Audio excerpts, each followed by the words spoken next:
தமிழக முதலமைச்சர் ஸ்டாலின் இன்று வெளிநாடு பயணம் மேற்கொண்டிருக்கும் நிலையில் தொண்டர்களுக்கு மடல் எழுதியிருக்கிறார். அந்த மடலில் பல்வேறு விடயங்களை அவர் குறிப்பிட்டிருக்கிறார். குறிப்பாக பறவையை போல சிறகுகள் முளைக்கவில்லை என்று மனித இனம் எதிர்பார்ப்பது உண்டு. அத்தகைய மனித இனத்திற்கு சிறகுகள் போல முளைத்ததன் அறிவியலின் அற்புத கண்டுபிடிப்புகளில் ஒன்றான விமானம் என்கிற வானூர்தி கடல் கடந்து பயணிக்கும் பறவைகள் போல மனிதர்களும் பல நாடுகளுக்கும் பறக்க தொடங்கியது. தனிப்பட்ட மகிழ்ச்சிக்கான பயணங்கள் உண்டு, வேலை தேடி பல நாடுகளுக்கும் பறப்பவர்களும் உண்டு, அலுவல் சார்ந்த சந்திப்புகளுக்கான பயணங்களும் உண்டு. அன்னை நிலம் பயன்பெறுவதற்கான பயணங்கள் ஒன்றாக உங்களில் ஒருவனாக நான் அமெரிக்காவுக்கு பயணிக்கின்றேன் என்று அந்த மடலில் அவர் குறிப்பிட்டிருக்கிறார்.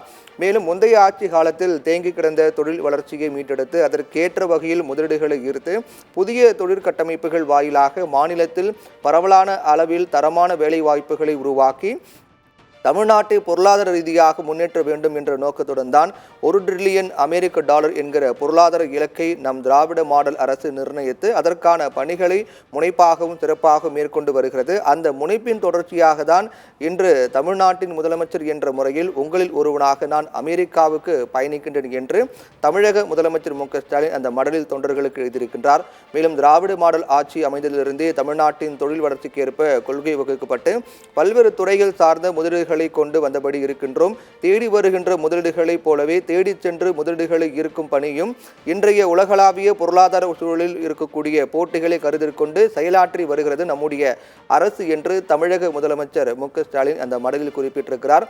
தமிழ்நாட்டின் முதலமைச்சராக பொறுப்பேற்ற பிறகு ஐக்கிய அரபு அமீரகம், சிங்கப்பூர், ஜப்பான், ஸ்பெயின் ஆகிய நாடுகளுக்கு பயணம் மேற்கொண்டு நம் மாநிலத்திற்கான முதலீடுகளை ஈர்க்கும் புதிய தொழிற்சாலைகளை உருவாக்கும் வகையில் புகழும் தரமும் மிக்க பன்னாட்டு நிறுவனங்களோடு புரிந்துணர்வு ஒப்பந்தம் போடப்பட்டிருக்கின்றன.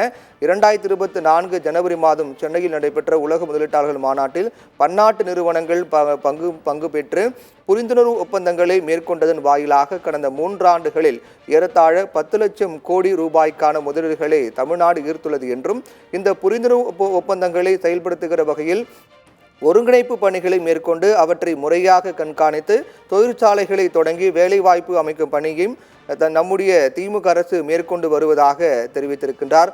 மேலும் அந்த மடலில் அவர் இன்னும் பல விடயங்களை குறிப்பிட்டிருக்கிறார். கடந்த 21ஆம் தேதி சென்னையில் நடைபெற்ற தமிழ்நாடு முதலீட்டாளர் மாநாட்டில் மட்டுமே 17,616 கோடி மதிப்பிலான 19 நிறைவடைந்த திட்டங்கள் தொடங்கி வைக்கப்பட்டதுடன் 51,157 கோடி மதிப்பிலான 28 திட்டங்களுக்கு அடிக்கல் நாட்டப்பட்டு 1,06,803 வேலை வாய்ப்புகள் உருவாக்கப்பட்டுள்ளன என்றும் புகழ்பெற்ற பன்னாட்டு நிறுவனமான வின்ஃபாஸ்ட் மின் வாகன நிறுவனம் தமது தொழிற்சாலைக்கான அடிக்கல் நாட்டு விழாவை ஏற்கனவே என்னுடைய தலைமையில் தூத்துக்குடியில் நடத்தி பணிகளை விரிவுபடுத்தியது என்று அவர் மேற்கொண்ட அந்த பணிகளையும் அவர் குறிப்பிட்டிருக்கிறார்.